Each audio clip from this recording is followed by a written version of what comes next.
A lot of media is going to be there, and then those 200 or so will go to the port of entry and ask for asylum. We don't know if they're going to pound on the fence or do it in a more orderly fashion in different groups of 20, 30, and that kind of thing.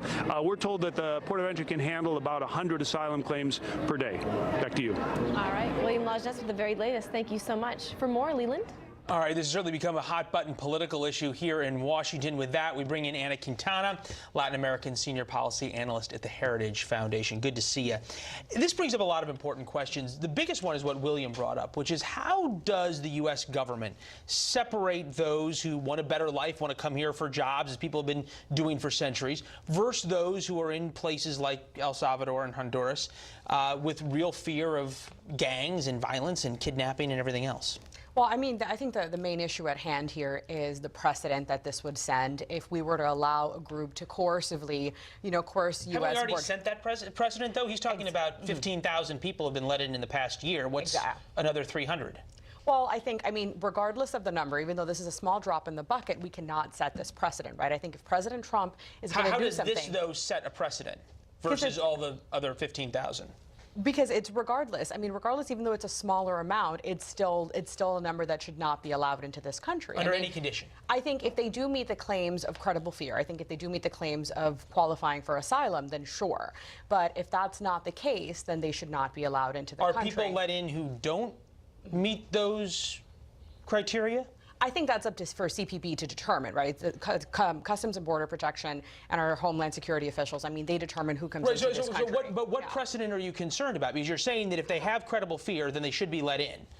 Right. Well, the precedent that I'm concerned about is, so this group that organized this migrant caravan, originally it was 1,500 of them. They wanted to overwhelm, their own words, they wanted to overwhelm our border officials by their sheer volume, right? The numbers dissipated, thankfully, because President Trump and the Mexican government cooperated on this issue, and the Mexicans started repatriating many of them back. Now, this remaining number, the 300, regardless whether it's 300 or 3,000, if people do not meet the criteria of entering this country, regardless of it's for credible fear, for asylum purposes, or even if they have a visa or not, they should not be allowed into this country. Is anybody advocating that those who don't meet the criteria should be let in? Oh, of course. I mean, the open borders community and the left, I mean, for them, there's very few conditions by which people should meet in order to enter. Okay, so your issue is that the people who don't meet the credible fear criteria, they shouldn't be let in. What happens as of today when they show up? What happens to them? Or tomorrow? Well, I mean, it depends if they come in as a family, if they come in alone, it depends their age, it depends their country of origin. I mean, there's so many different rules if their country of origin is Mexico or if they're from other parts of Central America. So do you have an issue with, as things stand right now, and as William reported, do you have an issue with how things are going to go tomorrow?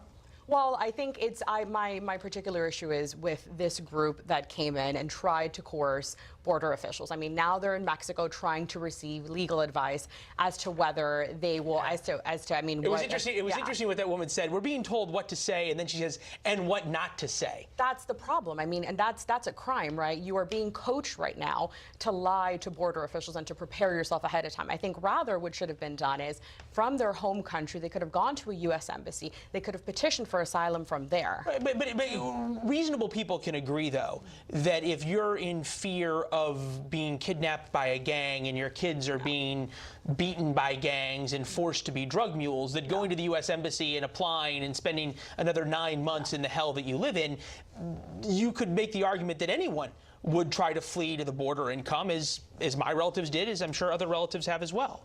Well, look, I think the bigger question at hand here really is why is the anger being directed towards the U.S. government and towards the Trump administration for implementing its immigration law? When you say the anger by who? I think anger and kind of what's happening right now. It's kind of the anger by everyone questioning as to why are we just not opening our arms and allowing these folks here. I think rather let's redirect the anger towards their home countries, towards their governments, for allowing drug cartels and criminal organizations to infiltrate their governments and to kind of create the conditions that are forcing people to flee. That is what we should be asking. Well, and then there's a lot of questions if the U.S. is doing enough to help some of those countries, and at the same time, if those countries are doing enough to stop these folks. Anne, appreciate your insights. Yeah. Thanks so much. A lot more tomorrow as it happens on the border.